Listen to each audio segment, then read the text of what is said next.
यीशु नाम,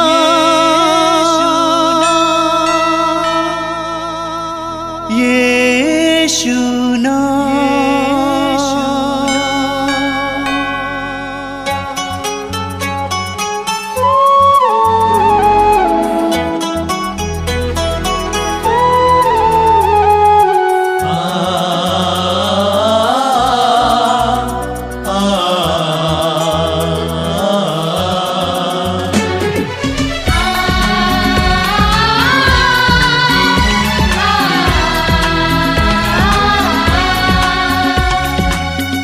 पूरब से पश्चिम तक, उत्तर से दक्षिण तक, पूरब से पश्चिम तक, उत्तर से दक्षिण तक, गूंजे गूंजे यीशु नाम, यीशु नाम। पूरब से पश्चिम तक, उत्तर से दक्षिण तक, गूंजे गूंजे यीशु नाम, यीशु नाम।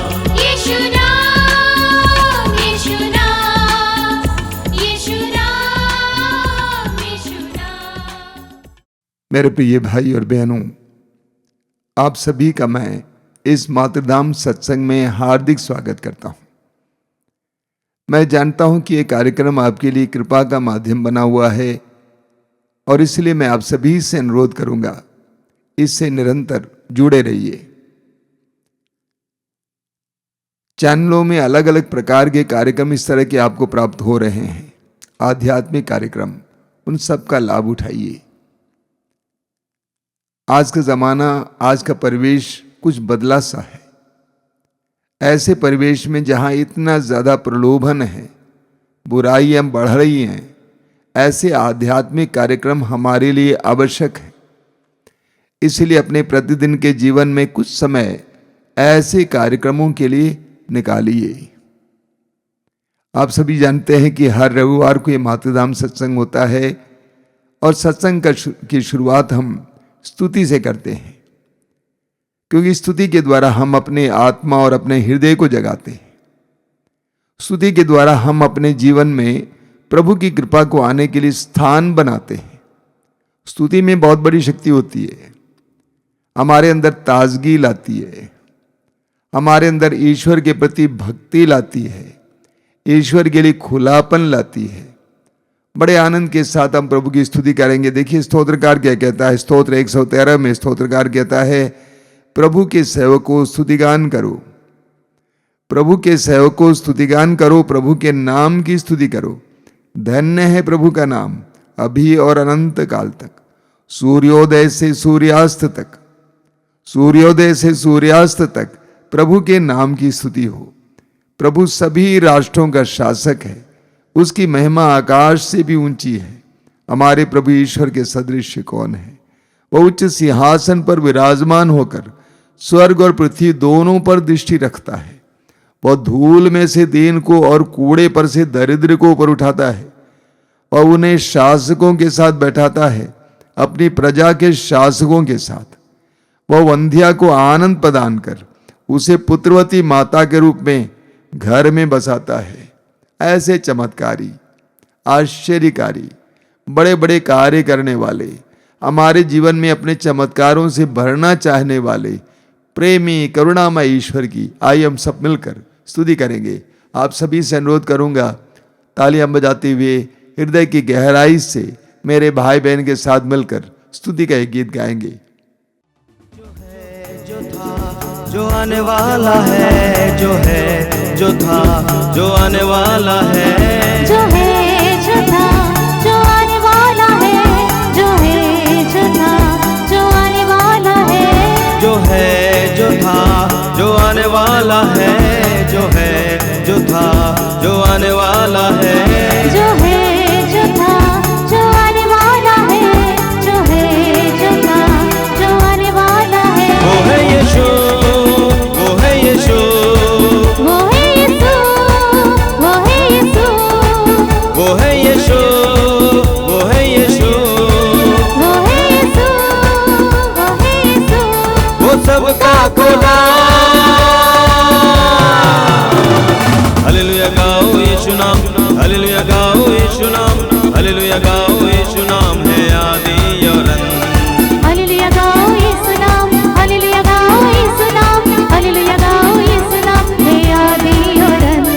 हालेलुया गाओ यीशु नाम, हालेलुया गाओ यीशु नाम, हालेलुया गाओ यीशु नाम है आदि और अंत। सब मिलकर गाएंगे। हालेलुया गाओ यीशु नाम, हालेलुया गाओ यीशु नाम, हालेलुया गाओ यीशु नाम है आदि और अंत। जिसने रचाई ये दुनिया हमको बनाया उसी ने, जिसने रचाई ये दुनिया हमको बनाया उसी ने। ओ जिसने रचाई ये दुनिया हमको बनाया उसी ने, जिसने रचाई ये दुनिया हमको बनाया उसी ने।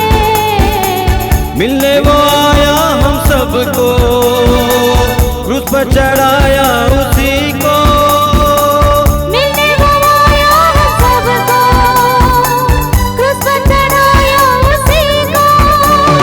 हालेलुया गाओ यीशु नाम, हालेलुया गाओ यीशु नाम, हालेलुया गाओ यीशु नाम है आदि और अंत। हाथ उठाते हुए हालेलुया गाओ यीशु नाम, हालेलुया गाओ यीशु नाम, हालेलुया गाओ यीशु नाम और आदि और अंत। एक और बार हालेलुया गाओ यीशु नाम, हालेलुया गाओ यीशु नाम, हालेलुया गाओ यीशु नाम है आदि और अंत। सब मिलकर हालेलुया गाओ यीशु नाम, हालेलुया गाओ यीशु नाम, हालेलुया गाओ यीशु नाम है आदि और अंत। हमको दिया तूने जीवन, हमने दिया कुछ न तुझको। हमको दिया तूने जीवन, हमने दिया कुछ न तुझको। हमने दिया तूने जीवन, हमने दिया कुछ न तुझको। तूने दिया हमको जीवन, हमने दिया कुछ न तुझको। अब मैं चाहूँ बस यीशु को, जिसने किया प्यार सभी को। हमने चाहा बस यीशु को, उसने प्यार किया सभी को।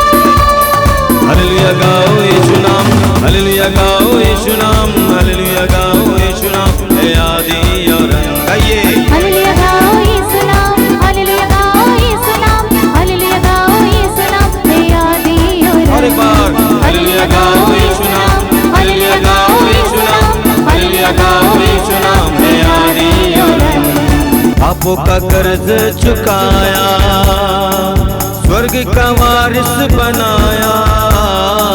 पापों का कर्ज चुकाया, स्वर्ग का वारिस बनाया। पापों का कर्ज चुकाया, स्वर्ग का वारिस बनाया।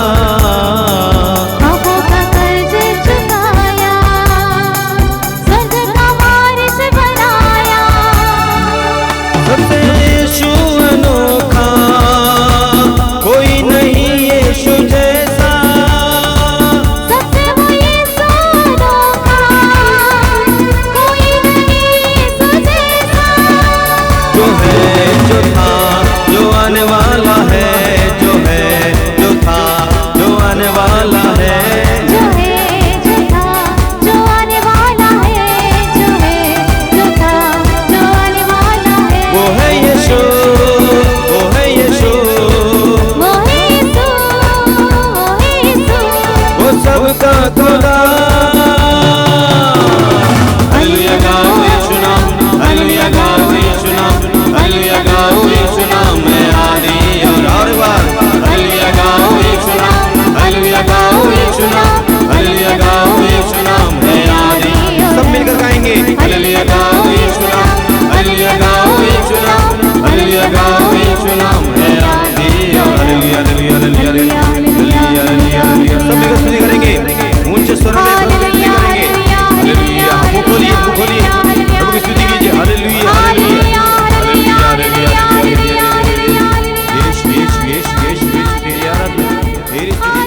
आइए हम प्रार्थना करें,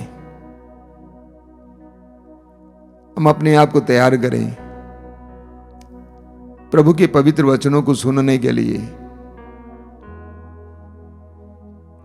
प्रभु अपने पवित्र वचन में कहते हैं, मेरे शब्द, मेरी वाणी आग की तरह है, हथौड़े की तरह है। मेरा वचन तुम्हारा जीवन है। मेरे मुख से निकलने वाले शब्द सच्चा और अपरिवर्तनीय है। सामर्थ्यवान परमेश्वर के वचनों को सुनने के लिए हम अपने आप को तैयार करें। मैं आप सभी से अनुरोध करूंगा कि इस समय पूरी तरह से पवित्र वचन को सुनने के लिए अपने आप को प्रभु के सामने उपस्थित करें। कामकाज को दूर करके इस रविवार के दिन प्रभु के दिव्य वचनों को सुनने के लिए हम समय निकालें। पवित्र आत्मा से प्रार्थना कीजिए कि ये पवित्र आत्मा, ये जीवित ईश्वर की आत्मा हम पर उतर आइए, हमारे मनों को प्रकाशित करने के लिए, हमारे हृदयों को प्रकाशित करने के लिए आइए।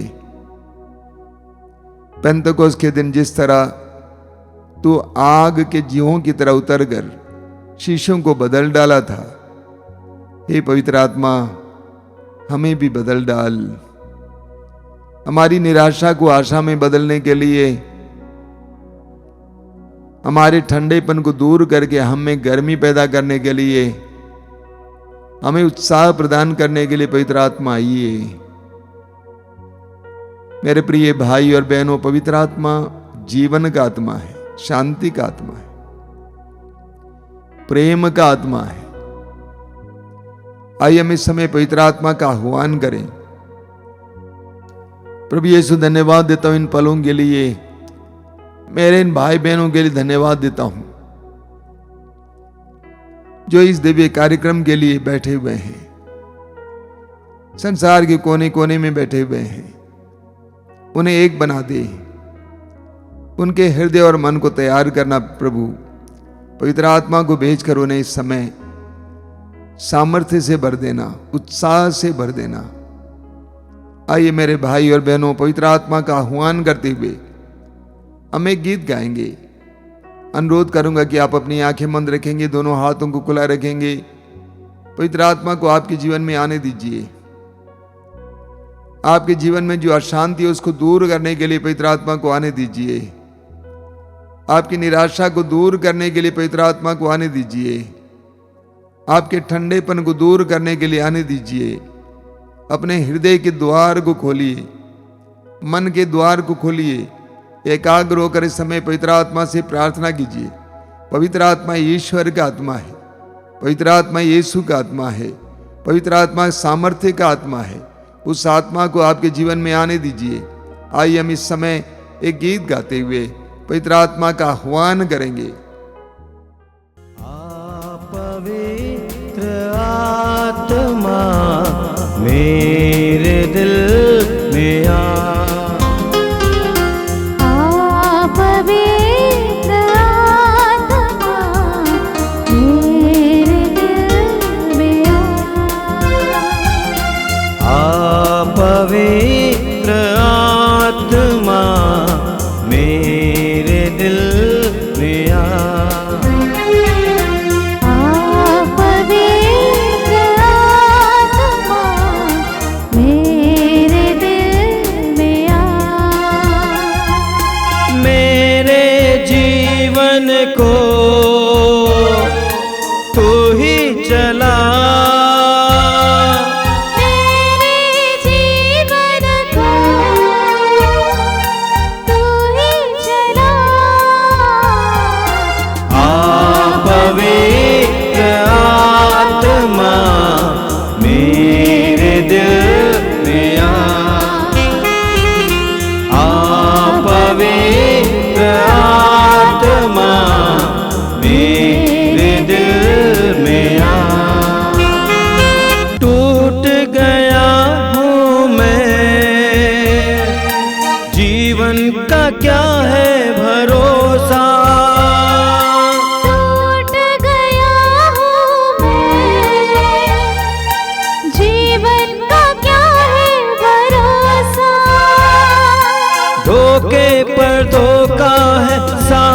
जहां, जाऊं तो जाऊं कहाँ।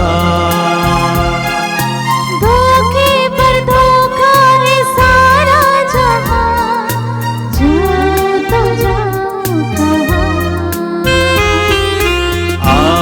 पवित्र आत्मा मेरे दिल में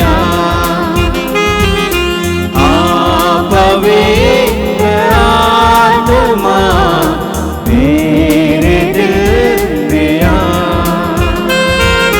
थक चुका हूँ मैं, जीवन का तू ही सहारा। थक चुका हूँ मैं, जीवन का तू ही सहारा।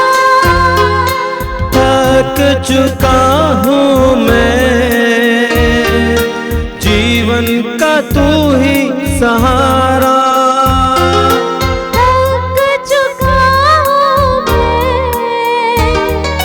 जीवन का तू ही सहारा। जीवन के सफर में तू ही मसीहा, जाऊं तो जाऊं कहाँ। जीवन के सफर में तू ही मसीहा, जाऊं तो जाऊं कहाँ। पवित्र आत्मा मेरे दिल में पवित्र आत्मा मेरे दिल में मेरे दिल में मेरे दिल में मेरे दिल में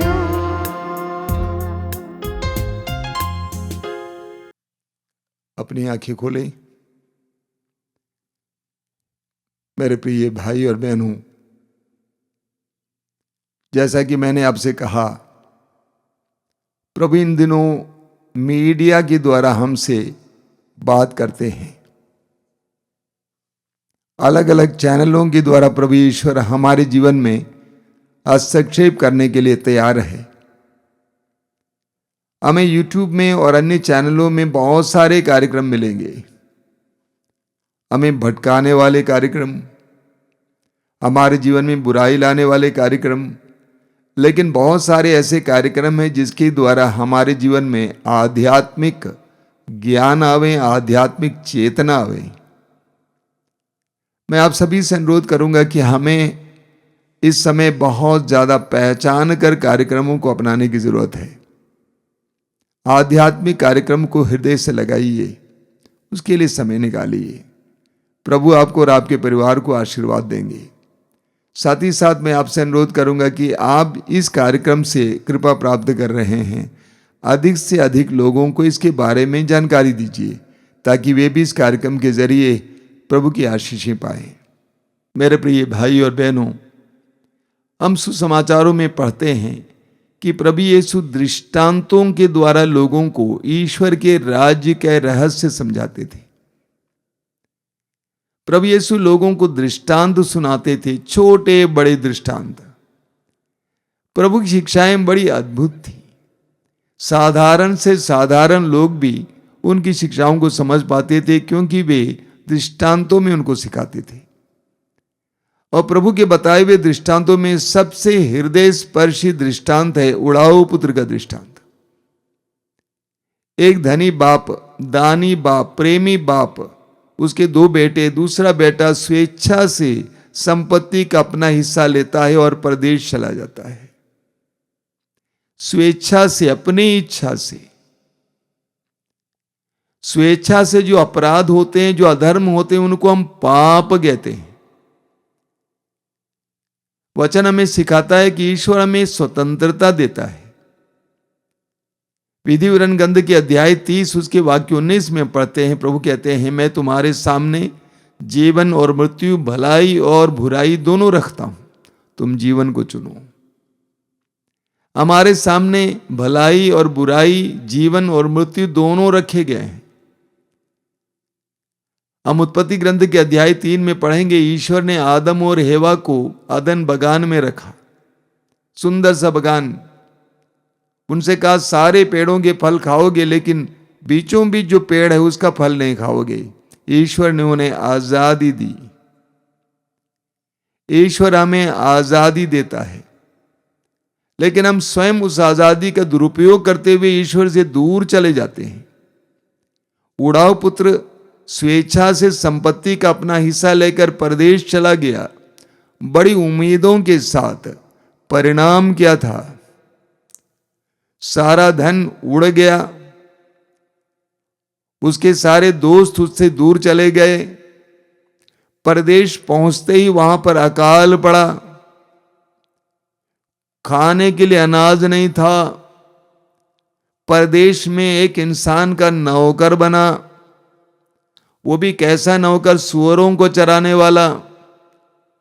सुअरों की संगति में पहुंच जाता है, अकेलापन महसूस करता है, तंगी महसूस करता है, खाने के लिए दाने दाने के लिए मोहताज होता है। सोचिए उस बेटे का कैसा पतन हुआ। What A fall! एक धनी इंसान का बेटा जिसकी सेवा में इतने सारे नौकर थे, अब परदेश में एक इंसान का नौकर बन जाता है। अच्छे अच्छे लोगों के बीच में संगति थी, अब सुअरों के बीच संगति है। कहां से कहां तक पहुंच गया वो।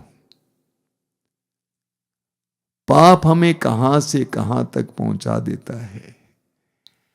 ईश्वर की अनुपस्थिति के कारण हम कहां से कहां तक पहुंचते हैं। रोमियों के पत्र के अध्याय 6 वाक्य 23 में संत पौलुस कहते हैं, पाप का वेतन मृत्यु है। पाप का वेतन मृत्यु है।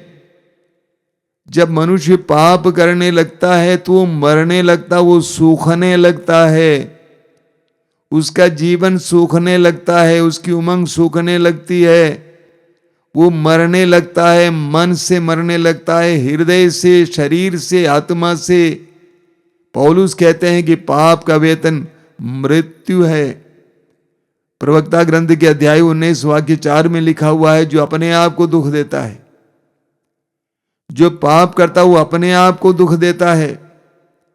अक्सर हम सोचते हैं पाप के द्वारा हम दूसरों को दुख देते हैं। वास्तव में हर पाप के द्वारा हम अपने आप को ही दुख देते हैं। हर पाप का असर हमारे ऊपर पड़ता है। प्रवक्ता ग्रंथ के अध्याय 21 उसके वाक्य 4 में लिखा हुआ है, हर अपराध दुधारी तलवार के सदृश है। हर अपराध, छोटे बड़े सारे अपराध के द्वारा हम अपने आप को ही सबसे पहले चोट पहुंचाते हैं। स्तोत्र 38 उसके वाक्य 19 में लिखा हुआ है, राजा दाऊद कहता है, स्तोत्रकार कहता है, मैं अपने पापों के कारण अशांत हूं। पाप मनुष्य को अशांत कर देता है, बेचैन कर देता है। हम जितना ईश्वर से दूर भागेंगे उतना हम बेचैन होते जाएंगे। सूक्ति ग्रंथ के अध्याय 13 वाक्य 21 में लिखा हुआ है, विपत्ति पापी का पीछा करती है। विपत्ति पापी का पीछा करती है। हमारे प्रतिदिन के जीवन में हमें महसूस अनुभव करने को मिलता है। हम नबी योना के ग्रंथ में पढ़ते हैं, नबी योना ईश्वर की आज्ञा का उल्लंघन करते हुए विपरीत दिशा में जा रहा था और विपत्ति आई वहां। उड़ाव पुत्र अपने पिता से भाग कर परदेश चला गया था, परदेश में अकाल आ गया। विपत्ति पापी का पीछा करती है। प्रवक्ता ग्रंथ के अध्याय 38 वाक्य 15 में पढ़ते हैं, जो अपने सृष्टिकर्ता के सामने पाप करता है, जो अपने सृष्टिकर्ता के सामने पाप करता है, वो चिकित्सकों के हाथों पड़ेगा। पाप हमें कहां से कहां तक पहुंचा देता है। सूक्ति ग्रंथ अध्याय 15 वाक्य 27 में लिखा हुआ है, जो बेईमानी का धन इकट्ठा करने का प्रयास करता है वो अपने घर को संकट में डालता है। पाप कितना भयानक है ईश्वर से दूर जाना कितना भयानक है, उड़ाऊ पुत्र के उस दृष्टांत में प्रभु हमें समझाते हैं। ऐसी दयनीय परिस्थिति में उससे बचने का एकमात्र उपाय है पिता के पास वापस आना, दूसरा कोई उपाय नहीं है। कई लोग अपनी ही गलतियों और पापों के कारण बहुत शोचनीय अवस्था में पड़ जाते हैं, दर्दनाक अवस्था में पड़ जाते हैं। शांति नहीं है, चैन नहीं है, जीवन में रस नहीं है, उमंग नहीं है, नशे के शिकार हैं, सिर्फ खाना ही चाहते हैं। बहुत सारे लोग ऐसा जीवन जीते हैं, मृत समान जीवन। मैंने कुछ साल पहले एक किताब पढ़ी, उसमें लिखा हुआ था जब कोई भी मरता है उनके लिए कब्र बनाई जाती है, कब्र के ऊपर लिखते हैं उसका जन्म कब हुआ था, मृत्यु कब हुई थी, विवाह कब हुआ था, मृत्यु कब हुई थी। तो उस किताब में लिखा हुआ था कुछ लोगों के लिए एक और लाइन लिखा जाना चाहिए, मृत्यु इस सन में और दफन इस सन में। यानी कई लोग दफन से पहले मर चुके हैं, मृत समान जीवन जीते हैं। मैंने बहुत सारे लोगों को देखा है, पाप, बुराई, अन्य प्रकार के अपराधों के कारण वे ऐसी परिस्थिति में पहुंच गए, अभी सोचते अब क्या करेंगे, वैसे रहेंगे। नशा करके मैं बर्बाद हो चला हूं, अभी ऐसे रहेंगे। मृत समान जीवन जीते हैं। कुछ लोग पाप के कारण, दुख सहने के कारण क्या करते हैं, वे बिलखते हैं, रोते हैं। कई लोग ऐसे करते हैं। मैंने बहुत सारे मसीहियों को देखा है, विश्वासियों को, वे अपने पापों के बारे में बोल बोल कर रोते रहते हैं। ये कोई उपाय नहीं है। पाप स्वीकार में जाते हैं, रोते रहते हैं, ये कोई उपाय नहीं है, काफी नहीं है। कुछ लोग अपने पापों के कारण अपने आप को कोसते हैं, अपने आप को कोसते हैं, मैंने ये क्या कर दिया है। अब देखिए, प्रभु यीशु के शिष्य यूदस ने यीशु को पकड़वा दिया, लेकिन उसके बाद जब लोग यीशु को मार डालने के लिए ले जा रहे थे, तब यूदस को इस बात का एहसास हुआ कि मैंने एक धर्मी के साथ अन्याय किया है। उसको एहसास हुआ कि मैंने जो किया गलत है, लेकिन दोष भावना ने उसे इतना परेशान किया, शैतान ने दोष भावना के द्वारा इतना परेशान किया कि उसने जाकर आत्महत्या की। वो ईश्वर की ओर अपनी दृष्टि नहीं लगाया। बहुत सारे लोग ऐसे भी हैं, दोष भावना में ही जीते हैं, कोई उपाय नहीं है। उस उड़ाऊ पुत्र के लिए जो परदेश में तंगी में जी रहा था, भूख में जी रहा था, उस उड़ाऊ पुत्र के लिए बचने का एकमात्र उपाय था अपने पिता के भवन की ओर वापस आना, और इसीलिए उसने वही किया। वचन में हम पढ़ते हैं कि वह उठकर अपने पिता के भवन की ओर, उसने कहा कि मैं उठकर पिता के भवन की ओर जाऊंगा। अंग्रेजी में इसका अनुवाद और बेहतर है, वहां लिखा हुआ है, उसने कहा आई विल राइज, यानी मैं उठूंगा। मैं इस परिस्थिति में ज्यादा दिन नहीं रहना चाहता हूं। ये तंगी, ये भूख, ये गंदगी, ये सूअरों की संगति, ये अकेलापन, मैं यहां पर ज्यादा दिन नहीं रहूंगा। नो, वो निर्णय लेता है कि मैं उठूंगा। दुनिया में बहुत सारे लोगों को ऐसा निर्णय लेने की आवश्यकता है, और वहां से कृपा शुरू हो जाती है। मैंने कहा कि ईश्वर ने हमें स्वतंत्र बनाया है। उड़ाऊ पुत्र ने निर्णय लिया कि मैं उठकर पिता के भवन की ओर चलूंगा, बस इतना ही करिए, काफी है। बहुत सारे लोगों को यह कहने की जरूरत है, नहीं, मैं इस परिस्थिति में जी नहीं सकता हूं।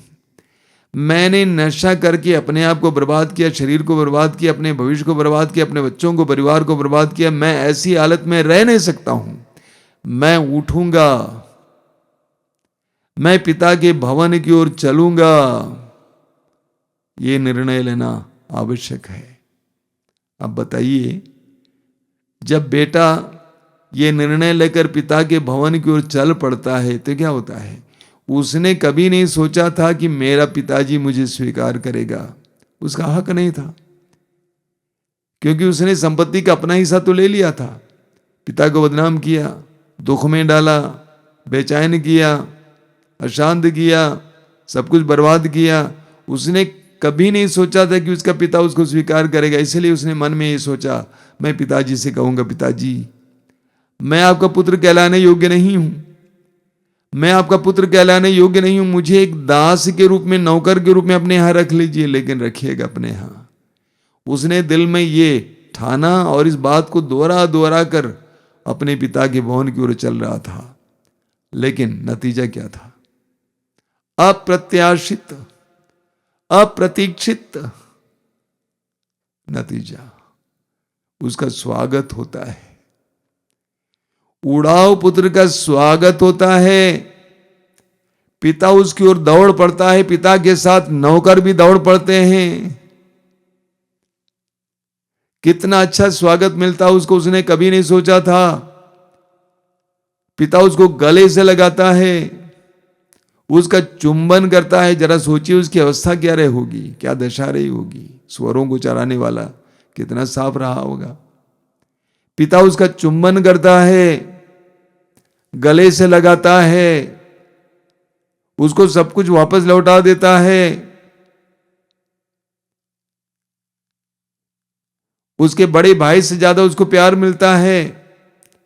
आप पढ़ेंगे लूकास अध्याय 15 वाक्य 29 में, जब उसके बड़े भाई को पता चलता है कि उसका छोटा भाई आ गया है, घर आ रहा है और घर पे बहुत आनंद मनाया जा रहा है, वो रूठ जाता है, पिताजी से कहता है, पिताजी मैंने आपकी आज्ञाओं का उल्लंघन नहीं किया, लेकिन आपने मुझे आज तक अपने दोस्तों के साथ आनंद मनाने के लिए एक बकरी का बच्चा तक नहीं दिया है।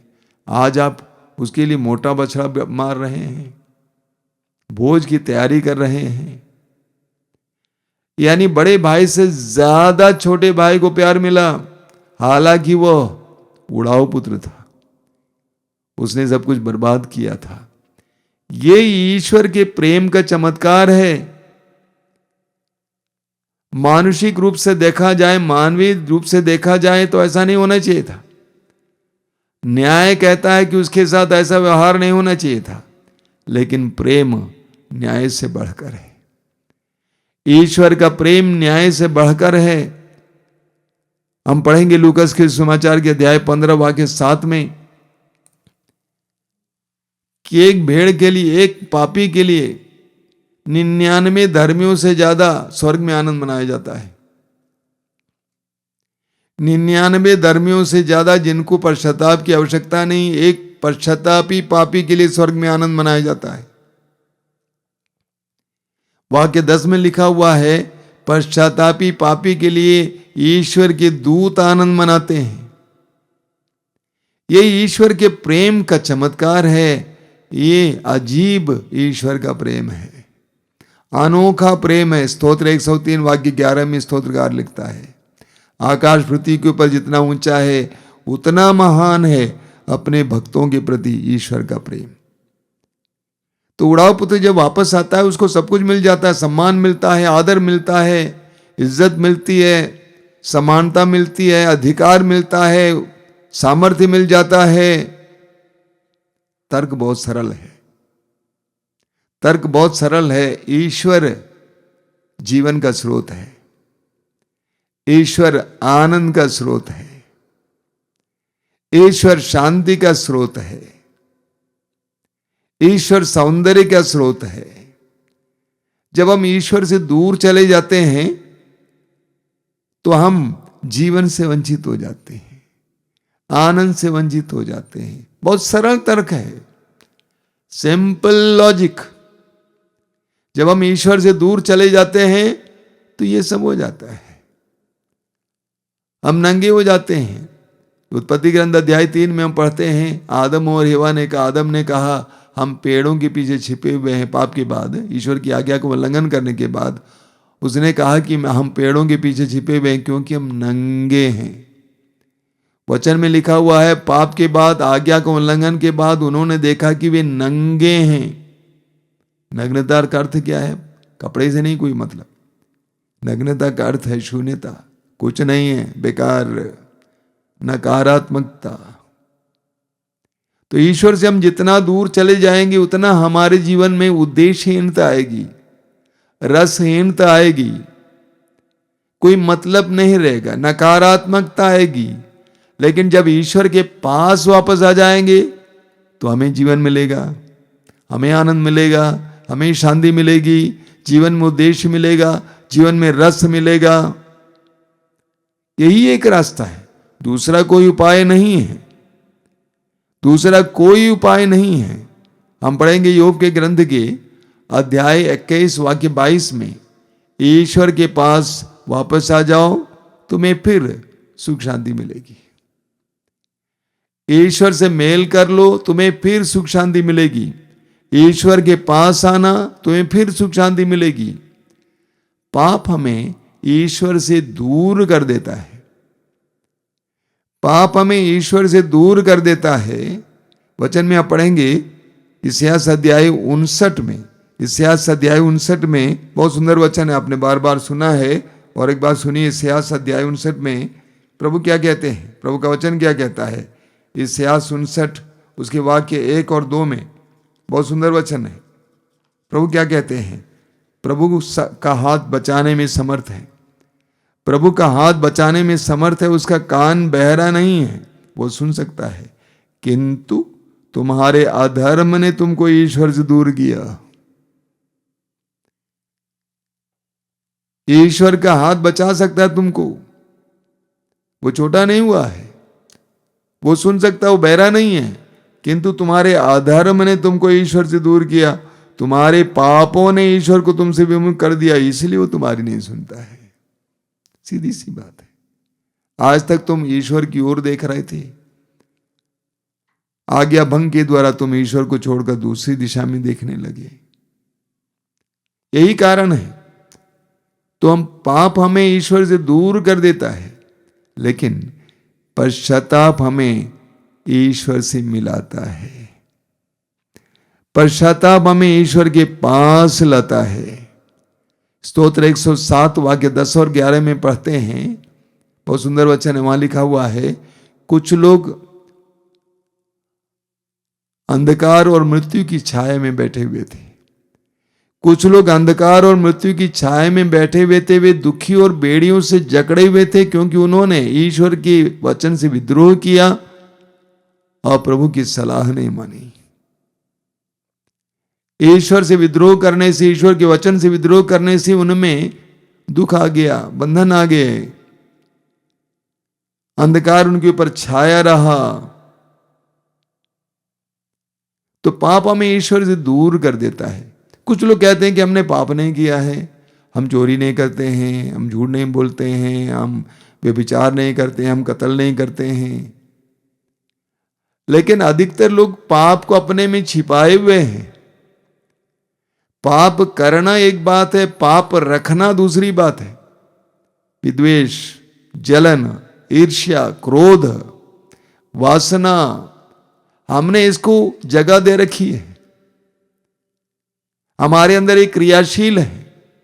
हालांकि हम प्रकट नहीं करते हैं, पाप नहीं करते हैं, लेकिन हमने पाप को पाल रखा है। और जब तक हम पाप को पाले रखेंगे तब तक पाप का परिणाम हमारे जीवन में देखने को मिलेंगे। कुछ लोग खुलेआम बोलते हमने पाप कहां किया है, कोई पाप नहीं किया है, लेकिन उनके अंदर कितना क्रोध है बाबा, कितना क्रोध है, कितना ईर्ष्या, कितनी ईर्ष्या है, कितना जलन है, कितनी वासना है। प्रकट तो नहीं किया है लेकिन अंदर है। तो जब मैं पाप के बारे में बता रहा हूं, सिर्फ करने की बात नहीं है, रखने की बात भी होती है। पाप में मनोभाव रखना, जिसको केवल आप और आपका ईश्वर जानता है, दूसरा कोई नहीं जानता है। तो पाप करना ही, करने के बारे में ही नहीं बोल रहा हूं, बल्कि पाप को रखना। और ये समय हमारे लिए वापसी का समय है, वापस आने का समय है, स्वतंत्रता पाने का समय है। ये 40 काल विशेष करके घर वापसी का समय है, उसी में हमारा कल्याण है, दूसरा कोई उपाय नहीं है। इस सत्य को हमें जानना जरूरी है। लोग उपाय ढूंढते रहते हैं, उपाय ढूंढते रहते हैं, क्या करने से इससे छुटकारा मिलेगा। एक ही उपाय है। लोगों से मैं क्या करता हूं, एक ही उपाय है, मोमबत्ती जलाने से नहीं होता है। अगरबत्ती जलाने से, पैसा देने से नहीं होता है, या वहां कोई तावीज बांधने से नहीं होता है। पाप और पापमय प्रवृत्तियों और स्वभाव से हमें आजाद होना जरूरी है, तब हम वास्तव में आजाद हो जाएंगे। यूहन्ना के सुसमाचार के अध्याय 4 की उस समारी स्त्री के बारे में सोचिए। उसके बारे में बहुत सुंदर वर्णन है उस अध्याय में कि उसके 5 पति रह चुके हैं, अब वो 6ठे पुरुष के साथ रह रही थी। एक ऐसी नारी जो वासना युक्त जीवन जी रही थी, जो वासना के चंगुल में थी, जिसको 5 पति संतुष्ट नहीं कर पाए, अब 6ठे पुरुष के साथ रह रही थी। ऐसी नारी जो अपनी छोटी दुनिया में जी रही थी, जो दूसरों की नजरों से बच रही थी। अब यीशु आए, यीशु के पास आई, यीशु की बातें सुनी, इस कदर स्वतंत्र हो गई, आजाद हो गई कि आजाद पक्षी की तरह उड़ने लगती है। उसी नगर में चली जाती है जहां के लोगों की नजरों से वो बची रहती थी। उसी नगर में चली जाती है और लोगों से कहती है, आइए और देखिए उस मनुष्य को जिसने मुझे वो सब बताया जो मैंने किया है। और लोग उसकी बात को सुनकर, उसके परिवर्तन को देखकर यीशु के पास चले जाते हैं। आजाद पक्षी हो गई। जब पाप से हमें छुटकारा मिल जाता है ना, हमारे अंदर बहुत आनंद आता है। एक बार मैंने प्रभु से पूछा, आनंद का तात्पर्य क्या है? प्रभु ने कहा, निष्पाप अवस्था। जब हमें पाप से छुटकारा मिल जाता है, हमारे अंदर आनंद अनायास ही अंदर से बहने लगता है। जब हमारे अंदर पाप निवास करता है, हम कभी आनंदित हो ही नहीं सकते हैं। तो ये समय हमारे लिए पाप से स्वतंत्रता पाने का समय है। लूकास के सुसमाचार के अध्याय 7 को लीजिए। वहां पर उस नारी के बारे में हम पढ़ते हैं जो यीशु के पास आती है, जो पापनी थी, शहर की बदनाम नारी थी। शहर की बदनाम नारी थी। सिमेओन जिसके घर पे यीशु भोज पर बैठे थे, उसको भी मालूम था। लेकिन वो यीशु के कदमों के पास आई, आंसू बहाई। क्या परिवर्तन आया! प्रभु ने कहा, शांति प्राप्त कर जाओ। मैं विश्वास करता हूं आजाद पंछी की तरह वो वहां से उड़ी। हमारे जीवन में जब तक हमें पाप से मुक्ति नहीं मिलती है ना, तब तक हम आजाद नहीं रहेंगे, हम सुखी नहीं रहेंगे। कितना भी अच्छा खाना आपको खिलाया जाए, आपको अच्छा नहीं लगेगा, स्वाद नहीं रहेगा। कितना भी सुंदर कपड़ा पहनेंगे, आपको अच्छा नहीं लगेगा। लेकिन जब आप अंदर से स्वतंत्र हो जाएंगे, पाप और पापमय प्रवृत्तियों से स्वतंत्र हो जाएंगे, तो आप अपने में आनंद का एहसास करेंगे, शांति का एहसास करेंगे। कई लोग बेचैन रहते हैं, हमेशा बेचैन रहते हैं, छोटी मोटी बातों के लिए फूट पड़ते हैं। ऐसा क्यों? क्योंकि हमारे अंदर पाप बसा हुआ है। ये समय हमारे लिए उसे छुटकारे के लिए समय है। समय निकालिए, ईमानदारी से अपने आप का सामना कीजिए। दूसरों से लड़ना बहुत आसान है, अपने से लड़ना बहुत कठिन होता है। हम दूसरों से लड़ते हैं तो क्या बोलता है, लेकिन अपने से लड़ना बहुत मुश्किल है। अपने से लड़िए, अपने का सामना कीजिए, पूछिए तुमने ऐसा क्यों किया, तुम्हारे दिल में ऐसा क्यों हो रहा है, क्यों तू गुस्सा कर रहा है। पूछिए अपने से पूछकर अपनी दुर्बलताओं को प्रभु के पास लाइए और प्रभु के पास वापस आ जाइए। आप देखेंगे आपको वो सब मिलेगा जो उड़ाऊ पुत्र को मिला था। अधिकार, सामर्थ्य, प्रेम की गहराई, अपनापन, इज्जत, सम्मान, संगति, समाज। आइए हम प्रार्थना करें। अपनी आंखें बंद कीजिए। प्रभु धन्यवाद देते हैं तेरे पवित्र वचनों के लिए, सुसमाचार के लिए धन्यवाद देते हैं। वास्तव में सुसमाचार कितना अच्छा समाचार है, हम मनुष्यों के लिए, हम पापियों के लिए, दुर्बल पापी अधर्म अपराध में डूबे हुए हम सभी के लिए तेरा सुसमाचार वास्तव में सुसमाचार है। प्रभु यीशु, हम तुझे धन्यवाद देते हैं इस संसार में आने के लिए, हमें बिगड़ी हालत से बचाने के लिए आने के लिए, हमें सच्चा ज्ञान देने के लिए आने के लिए, हमें इस बात का ज्ञान देने के लिए कि हम ईश्वर की संतान हैं, और पुनः ईश्वर की संतान होने में ही हमारा कल्याण है। हम जो ईश्वर के भवन से दूर चले गए, हमें ईश्वर के भवन की ओर आना यही एकमात्र उपाय है, आनंद के लिए, शांति के लिए। प्रभु यीशु हमें ज्ञान दीजिए। दयालु प्रभु, मैं तुझे धन्यवाद देता हूं, इन सुंदर पलों के लिए धन्यवाद देता हूं, आशीषों से भरे तेरे वचनों के लिए धन्यवाद देता हूं।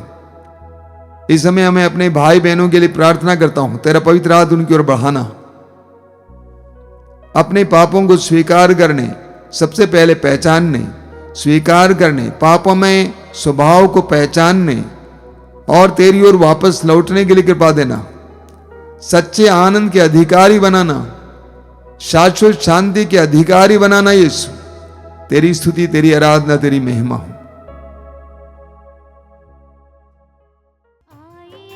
आइए जीवन रोटी आइए, आइए आइए जीवन रोटी आइए, आइए आइए जीवन रोटी आइए, आइए आइए जीवन रोटी आइए। दिल में समा जाइए, दिल में समा जाइए, दिल में समा जाइए, दिल में समा जाइए। आइए आइए जीवन रोटी आइए, आइए आइए जीवन रोटी आइए। दिल में समा जाइए, दिल में समा जाइए, दिल में समा जाइए, दिल में समा जाइए। आइए आइए जीवन रोटी आइए, आइए आइए जीवन रोटी आइए। तुम हो प्रभु स्वर्ग का राज, हम तो दर्शन के भूखे जन्म से अभागे। तुम हो प्रभु स्वर्ग का राज, हम तो दर्शन के भूखे जन्म से अभागे। तुम हो प्रभु स्वर्ग का राज, हम तो दर्शन के भूखे जन्म से अभागे।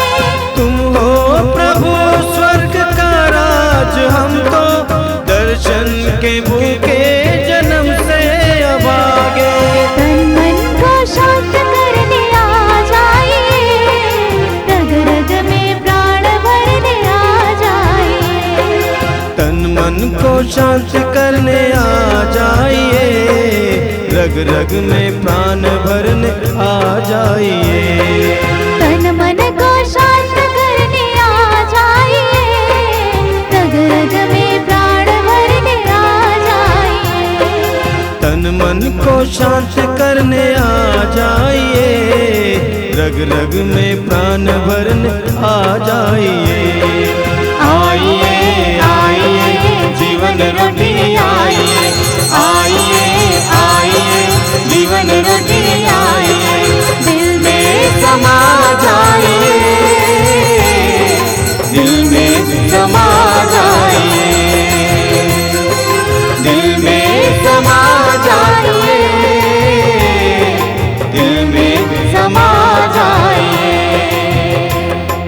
सपनों की दुनिया में खोए हुए हैं, माया से जकड़े और भटके हुए हैं। सपनों की दुनिया में खोए हुए हैं, माया से जकड़े और भटके हुए हैं। सपनों की दुनिया में खोए हुए हैं, माया से जकड़े और भटके हुए हैं।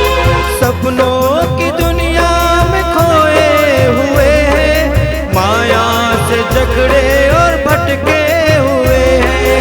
पाप शाप काटने प्रभु आइए, दीप प्रेम का जलाने आ जाइए।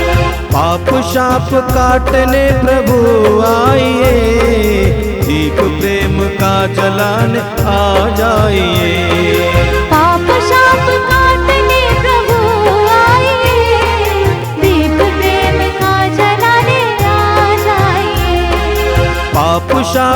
बांटने प्रभु आइए, दीप प्रेम का जलाने आ जाइए। आइए आइए जीवन रोटी आइए, आइए आइए जीवन रोटी आइए, दिल में समा जाइए, दिल में समा जाइए, दिल में समा जाइए, दिल में समा जाइए, दिल में समा जाइए, दिल में समा जाइए, दिल में समा जाइए, दिल में समा जाइए।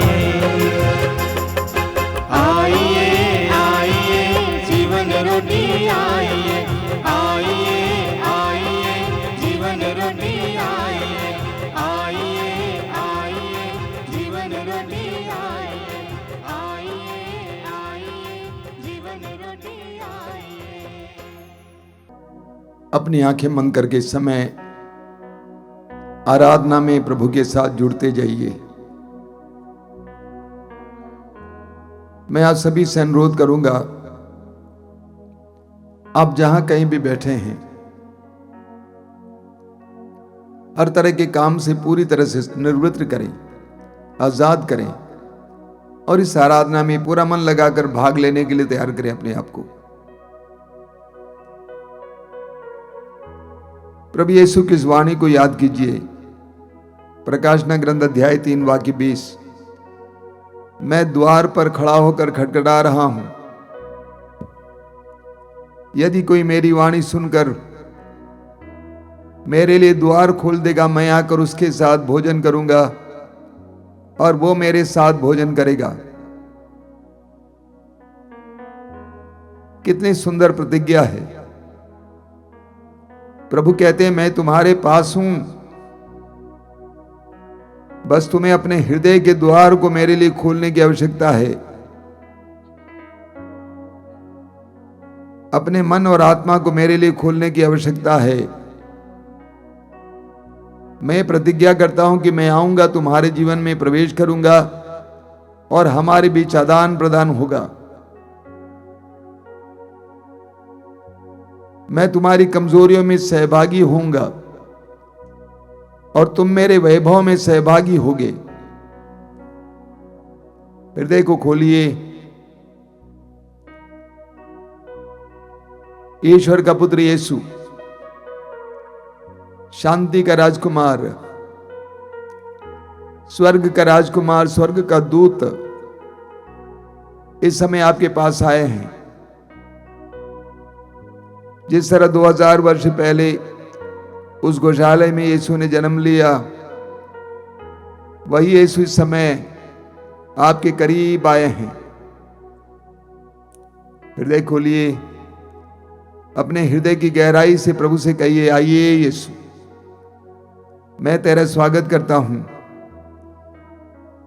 मैं ये भी जानता हूं कि तेरे आने से ही मेरी समस्याओं का समाधान होगा, क्योंकि तू सारी समस्याओं का समाधान है, सारे सवालों का जवाब है। यीशु को अपने जीवन में आने दीजिए। प्रभु ने कहा, थके मांदे और बोझ से दबे लोगों, तुम सबके सब मेरे पास आओ, मैं तुम्हें विश्राम दूंगा। क्यों इतनी सारी समस्याओं के बोझ को आप ढो रहे हैं? पवित्र ग्रंथ बाइबल हमें सिखाती है, प्रभु कहते हैं कि समर्पित करो। तुम्हारी समस्या यह है कि तुम समर्पित करना नहीं चाहते, तुम ढोना चाहते हो, उसी के बारे में निरंतर सोचना, चिंता करना और अपने पल पल को इस तरह बिताना। पूरे विश्वास के साथ इस समय अपने जीवन को समर्पित कीजिए। संत पेतरुस को सुनिए, पेतरुस क्या कहते हैं, आप अपनी सारी चिंताएं उस पर छोड़ दें, क्योंकि वह आपकी सुधि लेता है। आपको बनाने वाला आपको बनाने के बाद मर नहीं गया है, आपको छोड़ा नहीं है, आपके साथ है।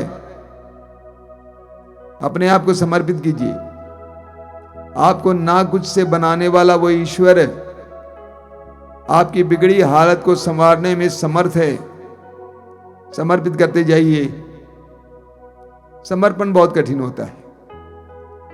हम लोगों को क्षमा करने को तैयार नहीं है। हम पुरानी बातों को भूलने को तैयार नहीं है। हम उसी को पकड़े रहेंगे।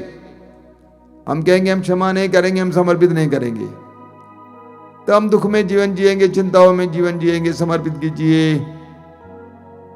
प्रभु से कहिए कि प्रभु मैं अपने जीवन की सारी चिंताओं को तेरे हाथ में समर्पित करता हूं। समर्पित करते जाइए। और इस समय विशेष करके प्रभु के करीब आने का समय है। अपने बीते जीवन के एक एक पाप, एक एक कमजोरी को प्रभु को समर्पित करते जाइए। प्रभु से कहिए कि प्रभु मुझ पर दया कर, मेरे पापों को क्षमा कर यीशु। तूने अपने वचन में कहा है जो खो गया था मानव पुत्र उसी को ढूंढने और बचाने आया है। तूने कहा 99 धर्मियों की अपेक्षा एक पश्चातापी पापी के लिए स्वर्ग में आनंद मनाया जाएगा। प्रभु मैं अपने पापों के लिए क्षमा याचना करना चाहता हूं। अपने सारे पापों के ढेर को तेरे सामने रखना चाहता हूं। आइए मेरे भाई और बहनों, हम इस समय हृदय खोलकर प्रभु से बातें करें।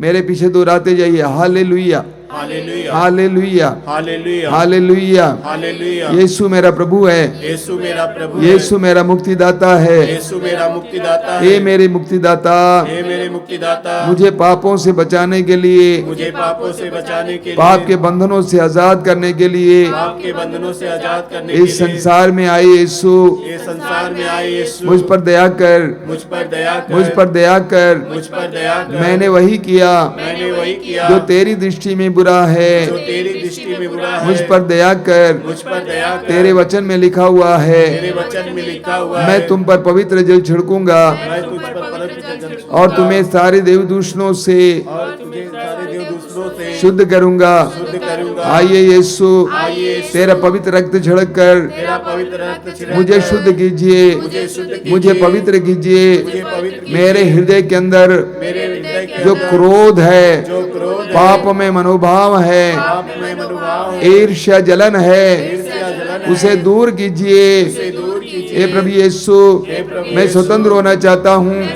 मैं आजाद होना चाहता हूँ। आइए यीशु, मुझे शुद्ध करने आइए। शुद्ध करने हालेलुया, हालेलुया, हालेलुया। हालेलुया। सुसमाचार की उस नारी की तरह सुसमाचार की उस नारी की तरह जो पापिनी थी, जो पापी थी, तेरे पास आई, तेरे पास आई, आंसू बहाई। आंसू बहाई। इस समय मैं अपने पापों के लिए इस समय मैं अपने पापों के लिए क्षमा याचना करता हूँ। क्षमा याचना मुझ करता पर दया कीजिए। मुझ पर दया कीजिए। Hallelujah, hallelujah, hallelujah. हालेलुया। यीशु तेरी आराधना, यीशु तेरी आराधना, यीशु तेरी महिमा। यीशु तेरी महिमा। हालेलुया। हालेलुया। पवित्र प्रभु, पवित्र प्रभु, पावन प्रभु, पावन प्रभु, शक्तिशाली प्रभु, शक्तिशाली प्रभु, तेरे प्रेम पर मैं विश्वास करता हूँ। तेरे प्रेम पर मैं मुझ विश्वास पर करता दया हूँ। कीजिए। मुझ पर दया हालेलुया, हालेलुया, हालेलुया।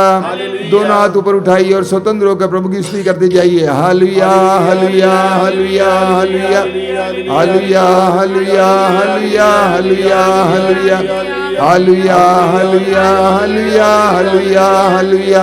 आराधना, आराधना, आराधना, आराधना, आराधना, आराधना, आराधना, आराधना, आराधना, आराधना, आराधना, आराधना, आराधना, आराधना, आराधना, आराधना, आराधना, आराधना, आराधना, आराधना।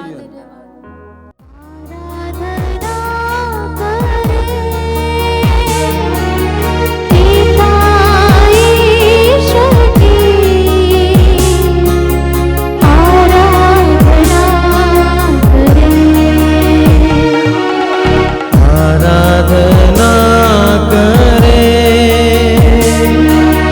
पिता ईश्वर की,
अपनी आंखें खोलिए।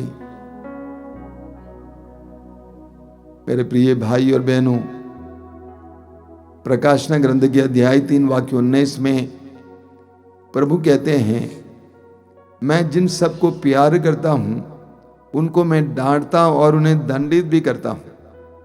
इसलिए उत्साही बनो और पश्चाताप करो। प्रभु कहते हैं कि जिनको मैं प्यार करता हूं उनको डांटता हूं, दंड भी देता हूं।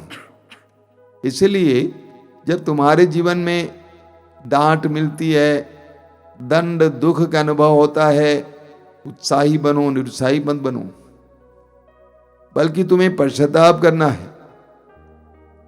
मेरे प्रिय भाई और बहनों, हमारे जीवन में विभिन्न प्रकार के दुख आते हैं, लोगों से, परिस्थितियों से, शरीर से। ये सारे दुख का समय हमारे लिए पश्चाताप का अवसर है।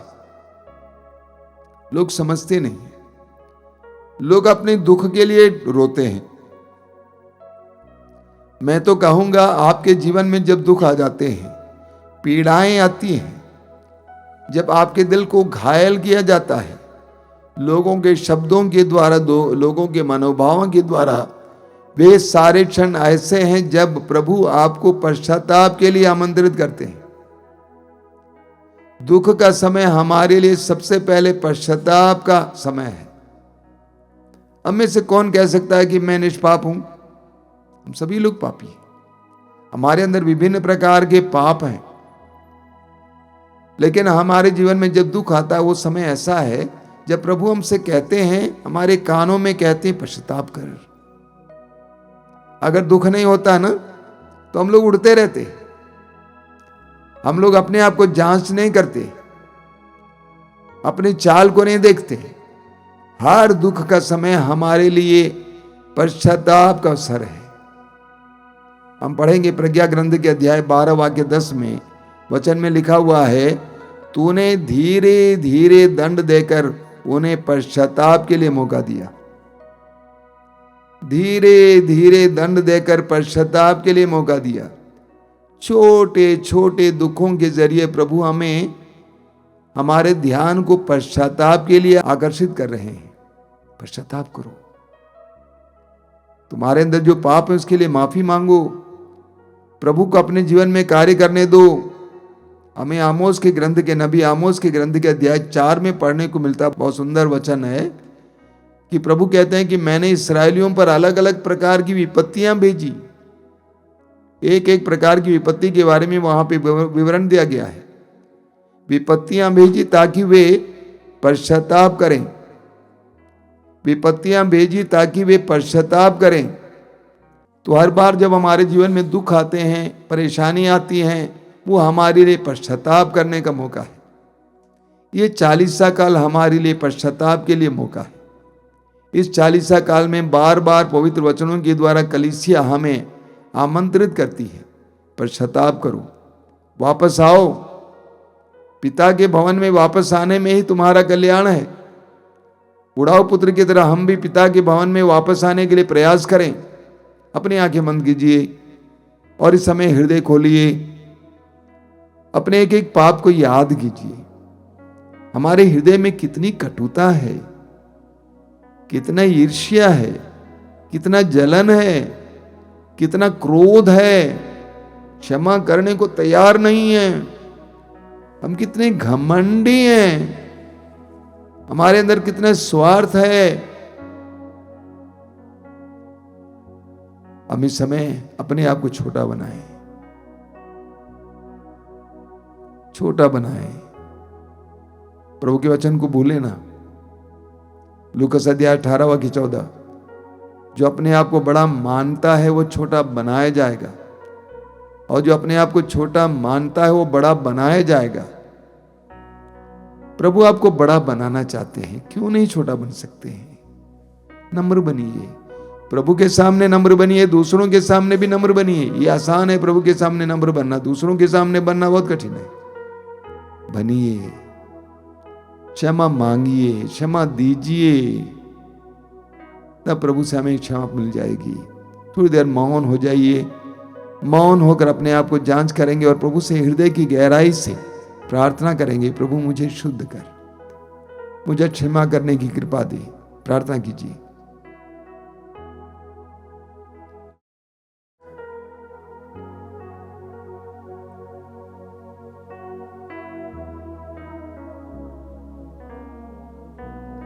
हम इस समय हमारे बीच में जो रोगी हैं उनके लिए प्रार्थना करेंगे। रोग की अवस्था कितनी दयनीय अवस्था है,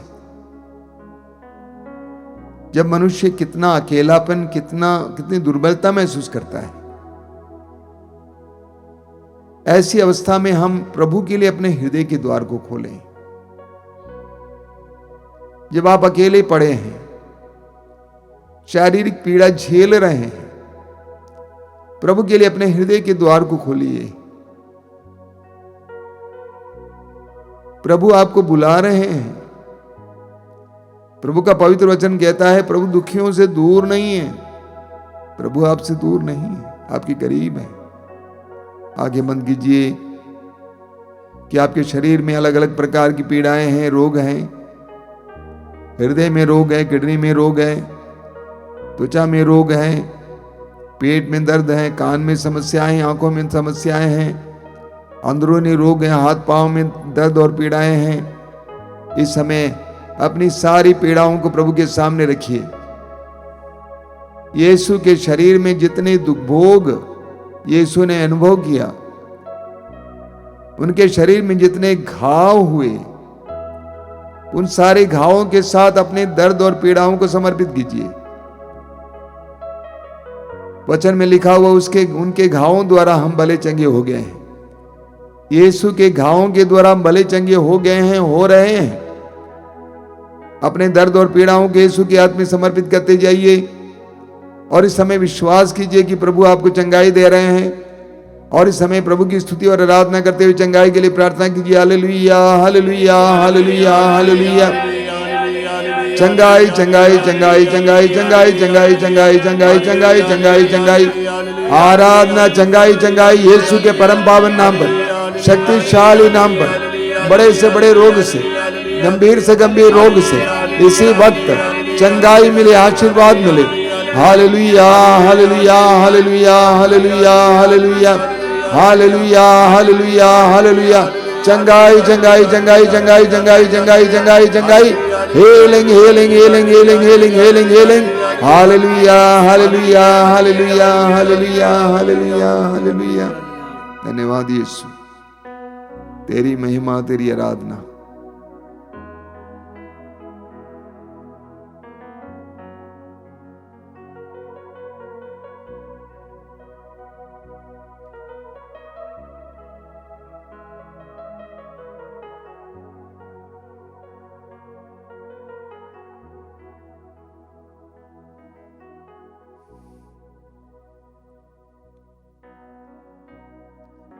मैं आप सभी को आश्रम और आश्रम के कार्यक्रमों से जुड़ी हुई सूचनाएं देना चाहता हूं। हम चालीसा काल में हैं और इस चालीसा में आश्रम में हर शुक्रवार को 11 बजे से पवित्र वचन सुनाया जाता है और क्रूस की यात्रा उठती है। हजारों की संख्या में भक्त लोग इसमें आते हैं। आपका भी हार्दिक स्वागत है। मातृधाम आश्रम प्रार्थना का स्थान है। जो भी आकर यहाँ पर रहकर प्रार्थना करना चाहते हैं कुछ समय के लिए, आपका हार्दिक स्वागत है। रहने के लिए सारी व्यवस्थाएं हैं। मातृधाम आश्रम से हर महीने एक पत्रिका निकलती है जिसका नाम है प्रभु ने कहा। यदि आपको चाहिए तो जरूर हमारे ऑफिस को संपर्क करेंगे। मातृधाम रेडियो जो लगातार प्रसारित हो रहा है पिछले कई वर्षों से, अभी भी जारी है। पवित्र वचन, साक्ष्य, प्रार्थनाएं और पवित्र संगीत आप सुनना चाहेंगे, ज़रूर उसको खोल के रखेंगे। मैंने देखा कई लोग अपने घर पे उसको खोल के रखते हैं, रेडियो बजता रहता है। इस प्रकार आपके घर में एक पवित्र माहौल बनने दीजिए। ये सब आपके लिए आवश्यक है, क्योंकि आज का माहौल इतना प्रदूषित होता जा रहा है। ऐसे प्रदूषित माहौल में, परिवेश में इन सारी चीज़ों के द्वारा आपके घर को शुद्ध होने दीजिए, पवित्र होने दीजिए। जो YouTube के द्वारा हमारे कार्यक्रम होते हैं, वे कार्यक्रम हैं सुबह 5 बजे हर रोज की रोटी, दोपहर को 3 बजे करुणामाला लाइव रोज, शाम को 7 बजे कृपाधारा लाइव रोज। इसके अलावा रात को 8:30 बजे आशीर्वाद, मंगलवार को युवाओं के लिए विशेष कार्यक्रम 5 बजे शाम को, शुक्रवार को शाम को 6 बजे पवित्र रक्ताभिषेक प्रार्थना, और रविवार को सुबह 5 बजे मिस्सा बलिदान, और दोपहर को 12 बजे ये मातृधाम सत्संग। इसके अलावा आपको इंस्टाग्राम में भी कुछ कार्यक्रम आपको देखने को मिलेंगे। अनिल देव नाम डालें या मातृधाम आश्रम। इन सारे कार्यक्रमों के जरिए प्रभु हमें आशीर्वाद देना चाहते हैं। प्रभु के लिए अपने हृदय और मन के द्वार को खोलिए, आशीर्वाद देने दीजिए। आइए हम लोग इस समय बड़ी भक्ति से प्रभु की आशीष ग्रहण करेंगे। जो लोग तेल और पानी लाए हैं अपने हाथ में उठा के पकड़ेंगे और प्रभु की आशीष लेंगे। प्रभु से कहेंगे, प्रभु इसे शुद्ध और पवित्र कीजिए, इसमें अपना सामर्थ्य उंडेल दीजिए। प्रार्थना करेंगे, आशीर्वाद ग्रहण कीजिए।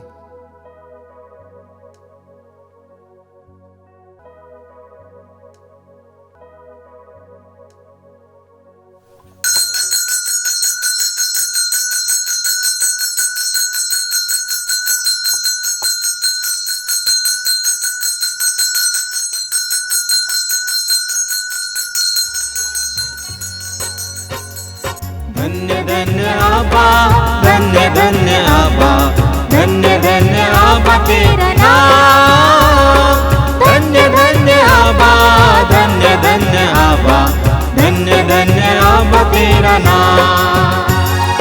धन्य धन्य आबा, धन्य धन्य आबा, धन्य धन्य आबा तेरा नाम। धन्य धन्य आबा, धन्य धन्य आबा, धन्य धन्य आबा तेरा नाम। धन्य धन्य यीशु, धन्य धन्य यीशु, धन्य धन्य यीशु तेरा नाम। धन्य धन्य यीशु, धन्य धन्य यीशु, धन्य धन्य यीशु तेरा नाम। धन्य धन्य यीशु, धन्य धन्य यीशु, धन्य धन्य यीशु तेरा नाम। धन्य धन्य यीशु, धन्य धन्य यीशु,